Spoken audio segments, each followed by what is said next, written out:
Today we're gonna make some planters for outside. I have already my mix here. If you haven't seen how I do this, you can check it out in my channel. I have the outdoor mix, and I have a couple of failures here. If you see behind me, these were planted in the wrong spot. For some reason last year I was getting more sun in this corner, but I think I probably have stretched these cells a little further away so they didn't get much sun, so they die.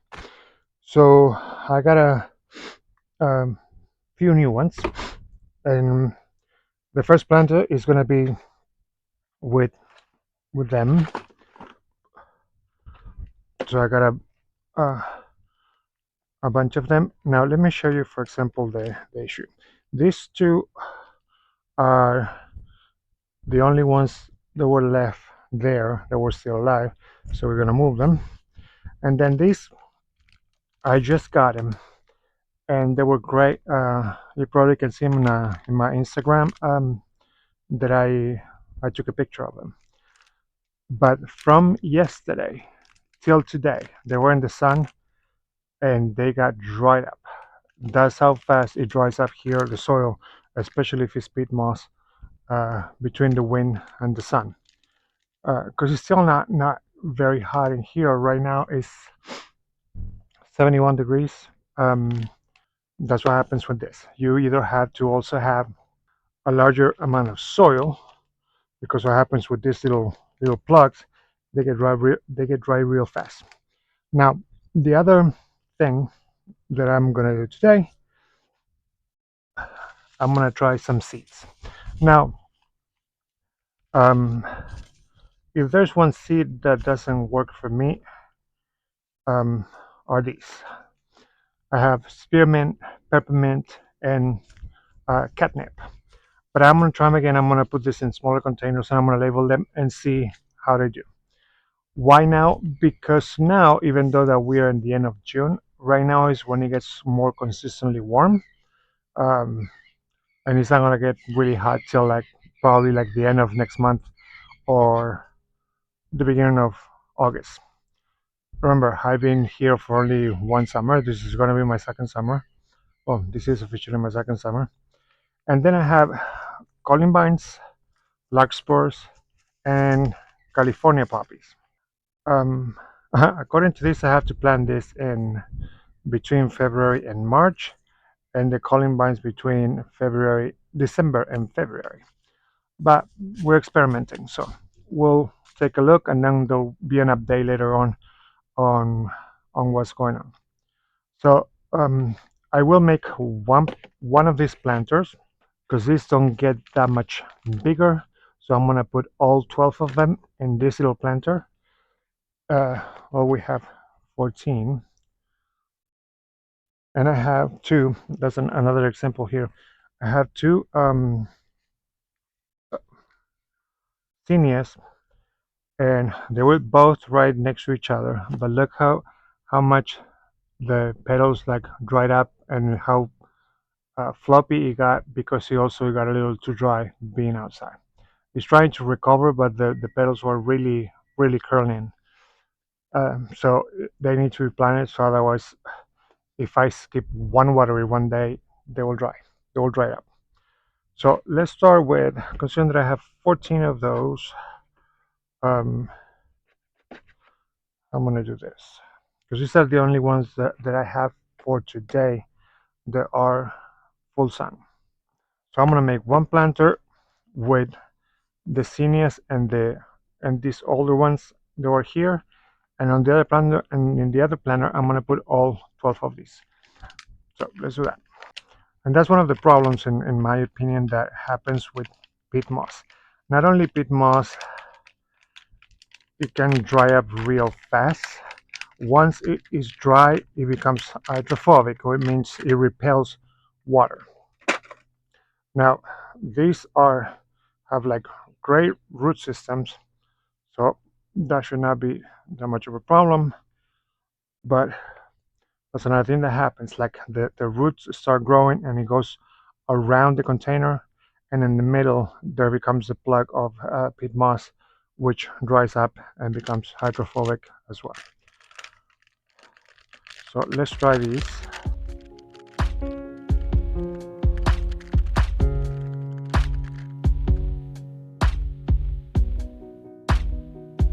Let me add a little more soil in here.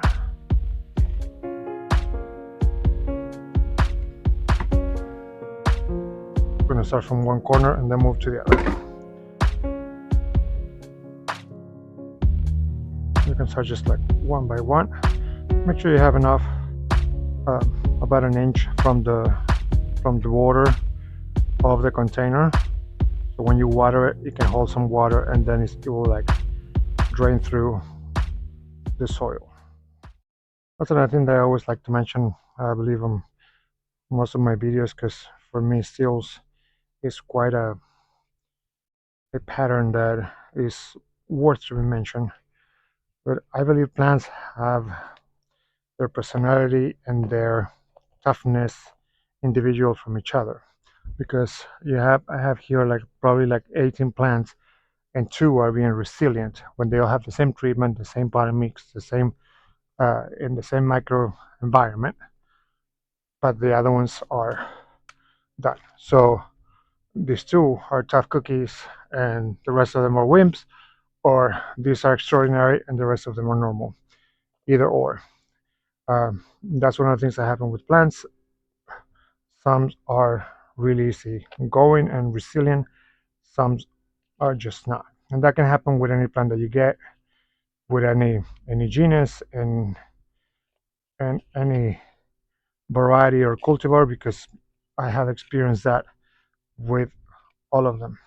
But anything that is produced in a mass production way, you tend to find that difference between one plant to the next.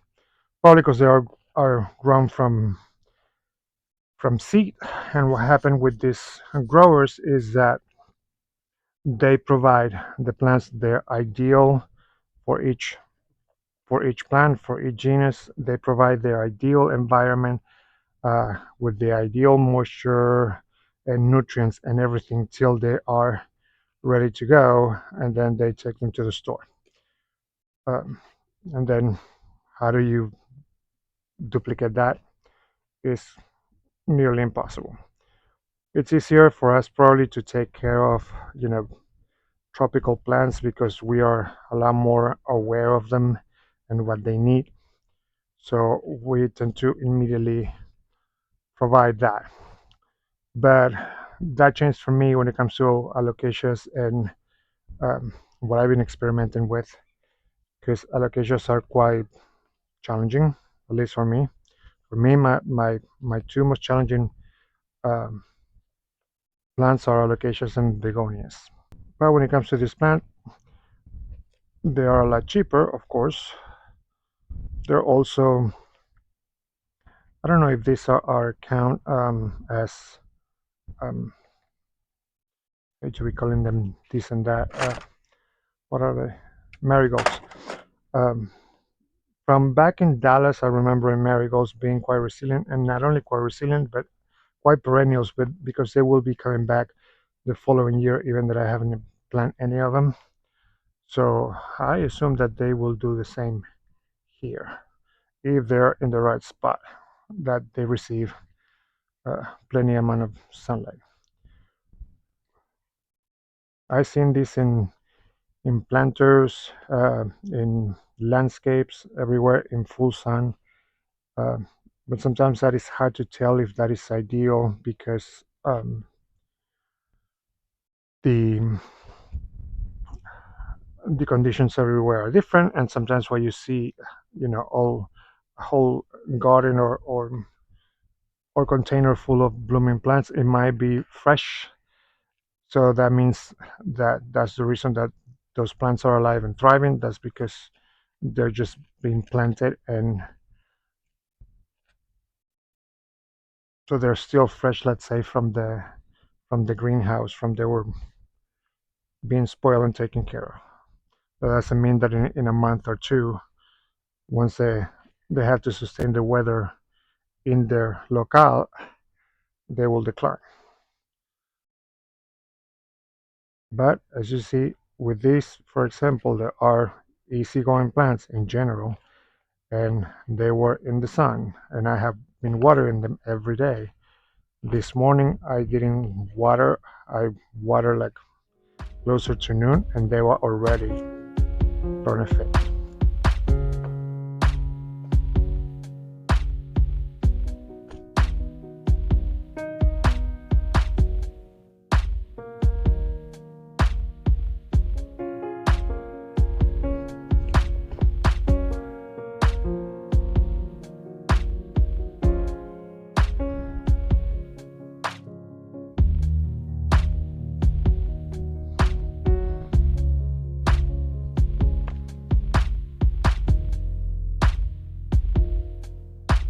And also, depending on the plant, you have to consider as well. I know that for this planter, most likely, uh, if they do well, I will definitely have to uh, repot this next year, which is possible. You don't want to do that much repotting, especially for this type of plant. But I'm trying to make a container that is already full and not so sparse.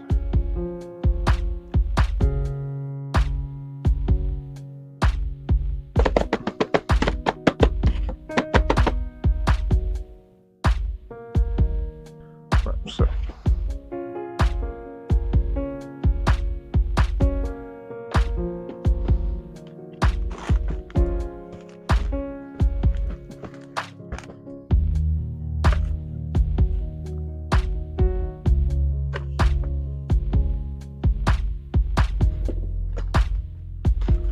now I'm a lot more familiar with Zinnias and Zinnias.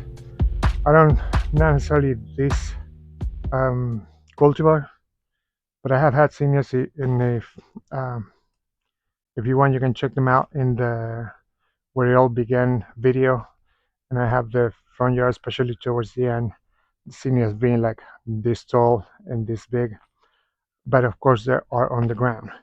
So I have not quite experimented with Zinnias in containers, and we're gonna give it a go here. But because they tend to be a lot more resilient and they tend to explode, I'm gonna put the Zinnias in the middle and one of each of the marigolds on the ends.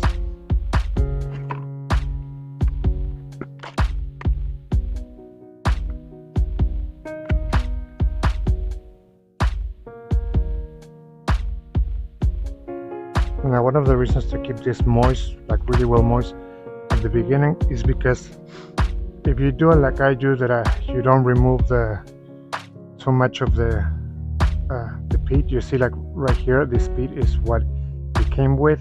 Look at how dry it is, and I have watered this every day as well. But it can easily become isolated from the soil mix that you're using, and then when you water, the peat will repel the water because it's not soaking in there. So one thing to do, for example, when you have them like this, if you notice this, for example, they were already soaked, so that way, like now when I water them, like the peat already is well moist. So that's another thing. If you get these plants before you plant them in, if you're not going to remove the peat moss from the plug, then soak them in, leave them in a container with water, let that peat moss completely saturate, and then plant them and water. This is a different peat because it has a lot of perlite, different than the other one that is very fibery type of peat. That in my opinion it gets dry a lot faster and it becomes an issue. But I still, with this peat, I still pre-soak it, and after you water them, because you can shake the pot or like give it a good smack so the dirt gets well around it. But when you water that one, you're really gonna notice, especially after 2 or 3 waters, that if you need to put like an extra little bit of soil on top, because the soil will accommodate and fill in the gaps in between.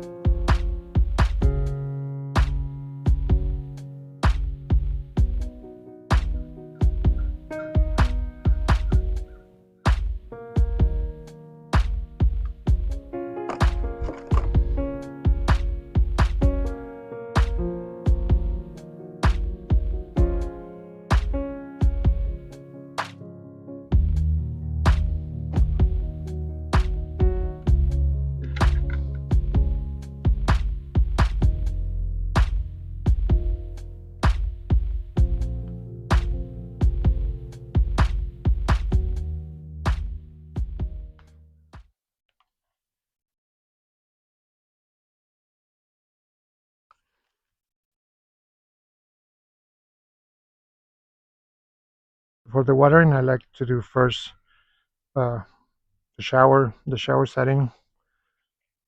That will, in my setting particularly, has more power, so that will like clean the leaves and deliver more water to the pot. But then right after that, I'll just do a little bit of a mist just to clean anything that might have like splash back from the soil, and that will clean it up. So in a minute, we're gonna water them all out. So now we have,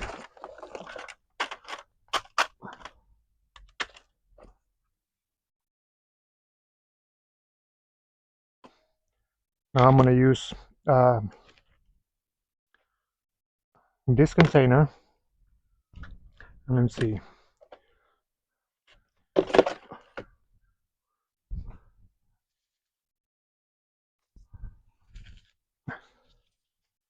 So in the bigger container that I have here, this one actually I have to like put some holes in there. This one is also from IKEA. I will put the price down below. Um, that's the name of it. Um, they're quite cheap. So in here, I'm gonna do actually all of this. I tried it didn't work for me. I tried the milk jug, cut it, and put the other pack of peppermint that I had in there, and nothing happened. So I'm gonna try now to like leave it like out in the open without the the greenhouse effect in it, and then in the bigger container I'm gonna put the flowering plants. Now if the flowering plants like take off, then I can move them individually from there to a bigger container. But in here, because I don't have much success with this, I'm gonna put them all in one of these planters and hope for the best. So now for this that are seeds, I'm gonna put a little bit of a thicker, more granular in the bottom, but then in the top I have a um, finer mix, so the roots can develop and grow in there.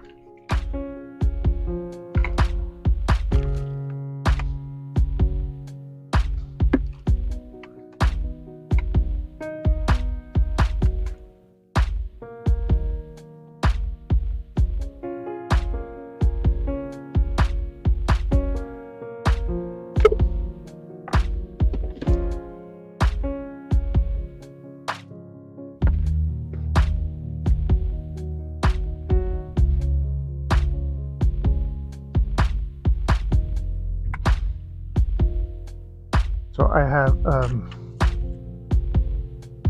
one peppermint, two spearmint, and one catnip.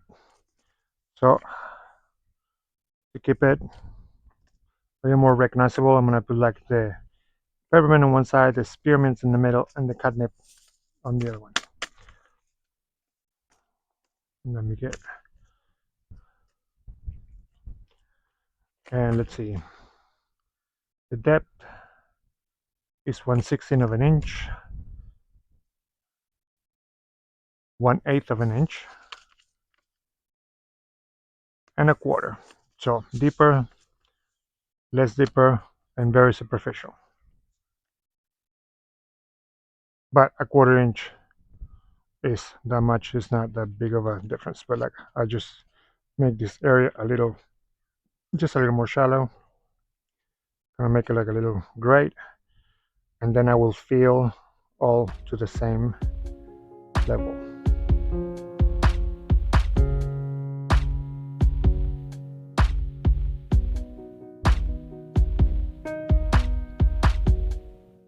Alright, so let's get it.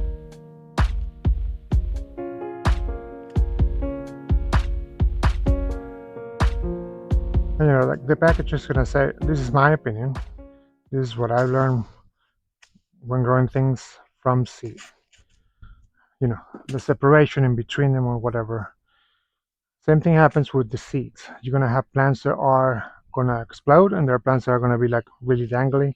They're gonna come later on when they are about to like a couple of inches tall, and the ones that are looking more limpy and they're too crowded, the limpier ones are the ones that will get extracted.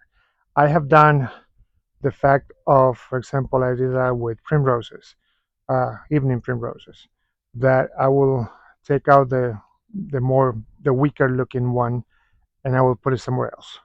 If you do that with, for example, with the primrose, that's a easy success that you can do that transplant early when they're still little seedlings.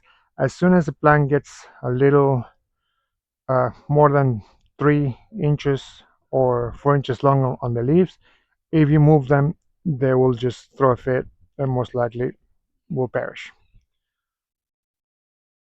But that's the evening primrose that you also can find on my Where It All Began tour. So there's a lot of seeds here, but I'm just gonna like just graze them there, and let's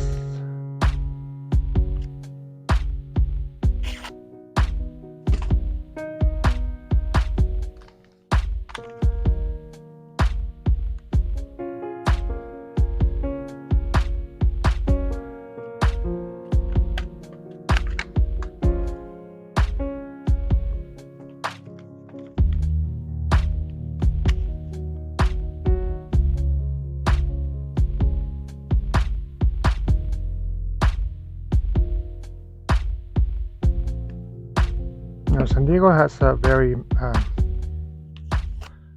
great weather all around, but me being this close to the water is not the same as being like, and I'm not kidding, 2-3 miles inland.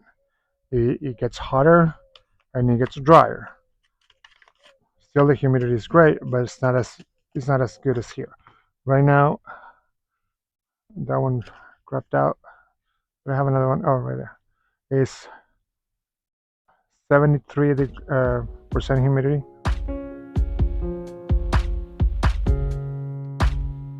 So these are spearmints. I put them all there, and last but not least, peppermint.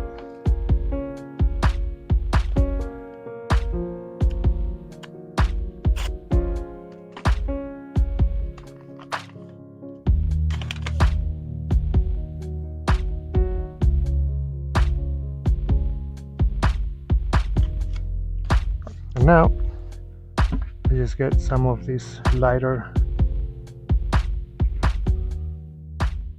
and here I'm just going to spread till it's all even up. So I will make the labels later, but to keep them in properly, I will have them like this. And before I water them, I will label them. All right, so that's a 3.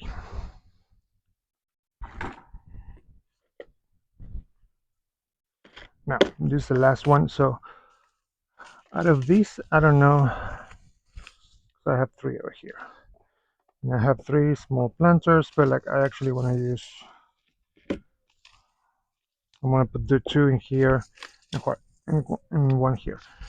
This I know for experience that they get quite bushy eventually, so I'm gonna put this actually, or the Larkspurs do the same thing, but I'm gonna put this in the bigger one, and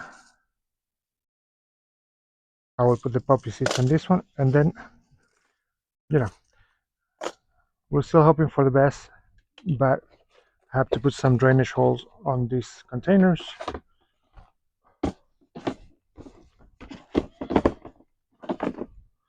What I was going to bring the attention to was these little ridges here.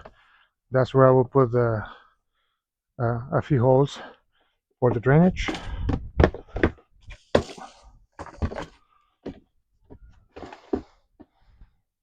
And for this size, about 6 will do.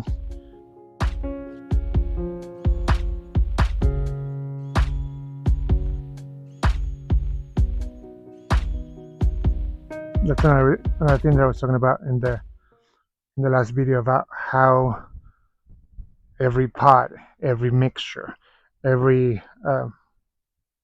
environment where you place a plant will also dictate the necessity of how often you have to water them.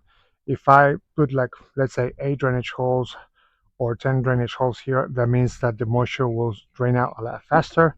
That means I'm going to have to water more often. And the opposite, if I just do this 4, I can run the risk of, waterlogging.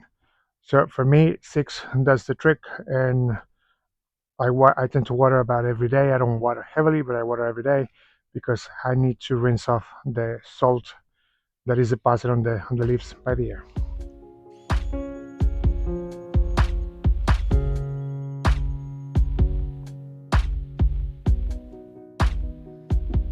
What I have that you can see on my tour in the garden, I already have 2 of these, and they're both arrangements of petunias.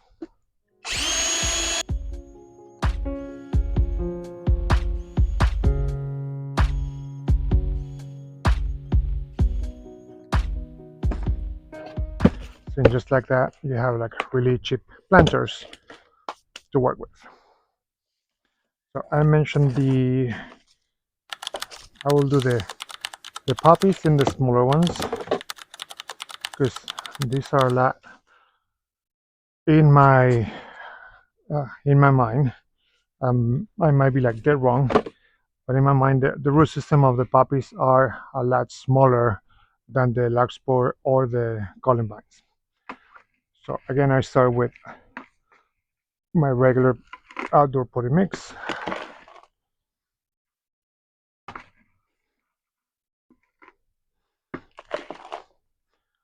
And I'm going to place this where they get morning sun, but morning sun only. All right, so let's see, poppies. These are bigger seeds. Takes 40 to 50 days to bloom. They get to 1 foot height, and it says that in the depth, it says barely covered. So I'm gonna put a little more. We're gonna put some of this, and then we're gonna barely cover it.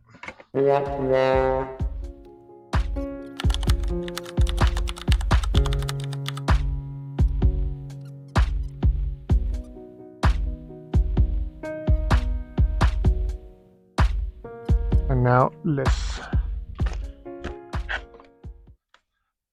do the other 2. In the next episode, I'm gonna be doing a planter with lots of coleus and Zinnias. I'm sorry, not Zinnias, cordyline. I have one variety of coleus here that actually lasted the whole time, even throughout the winter. I'm going to show you what variety that is. I'm going to document it, like what I'm going to plant this year in that particular planter, and see if any of them do through the winter. All right, so let's start with the Larkspur. So these are the very tall ones that have, like, they look like little bells in the blooms. And full sun, it says 65 to 70 days to bloom, 18 to 36 inches of height. The depth is to 1/4 inch. So I can do a little more of this. So that's what I was talking about of once they start growing and you remove the weaker ones, it's called thinning. And when it says thin, it says to thin them and have each plant to be between 18 and 12 inches. But when that time comes, if that time comes, I will do an update video and keep you posted on this development. These are also small, also like poppy seeds.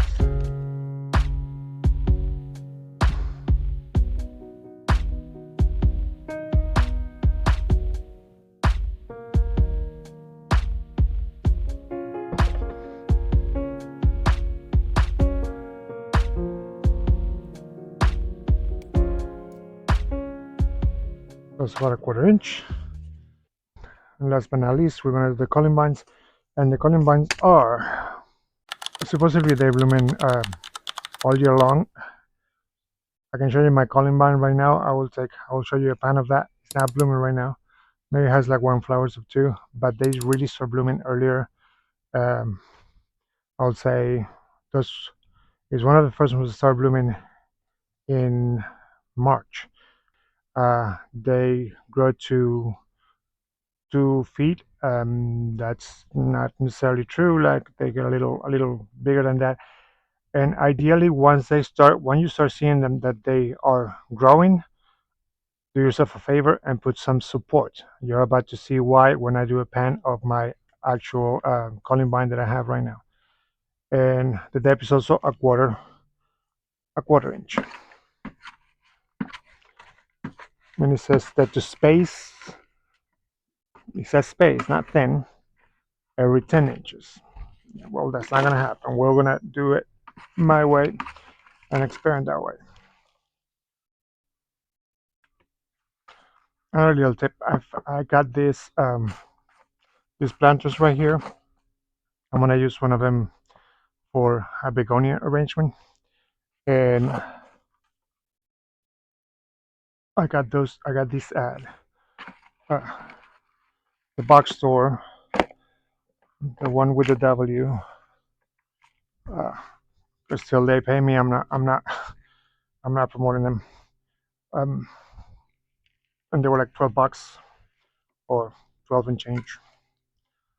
A little much. All right. So right there,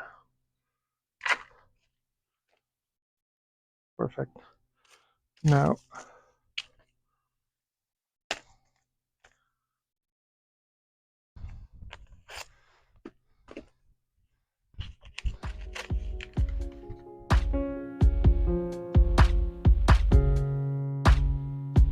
the amount of seeds in this package are like not generous whatsoever. Also about size of poppy seeds. As you can see it.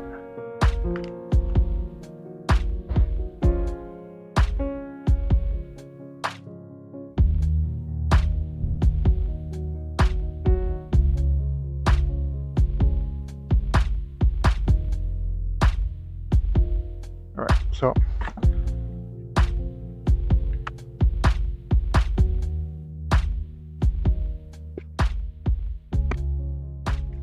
all right, so let me make the labels. Then I'm gonna take them. I'm gonna take them outside. I am outside. I'm gonna take them out in the front to water all of them. All right. So here's the shot of the columbine I have. It needs a little bit of a cleaning, but this is what I was referring as support. Otherwise, this plant just like falls over.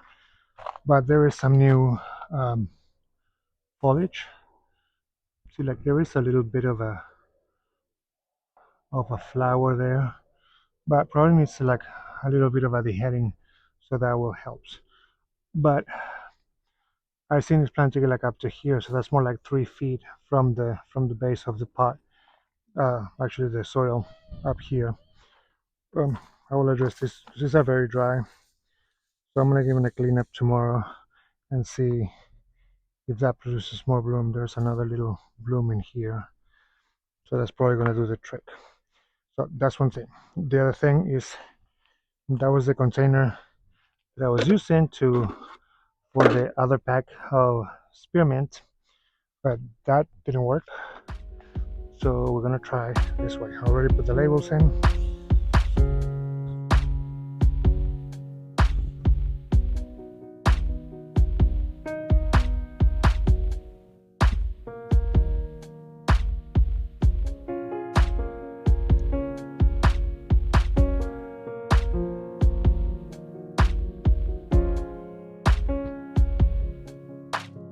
Doesn't anything happen with that one? Another thing is like this plant between the petunias and the I have a lily coming in there. Um, it requires water basically like every day. My mums over here. I have another mum over there.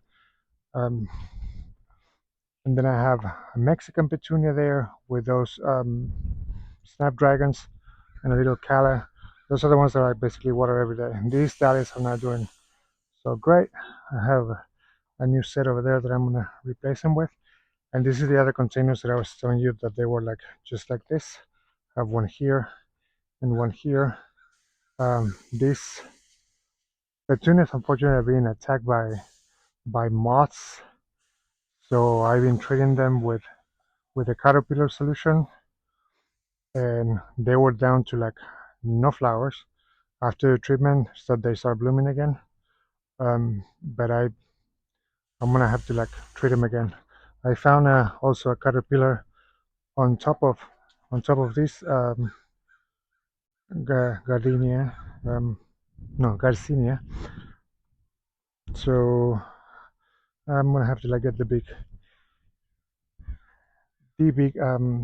sprayer and do a treatment all over.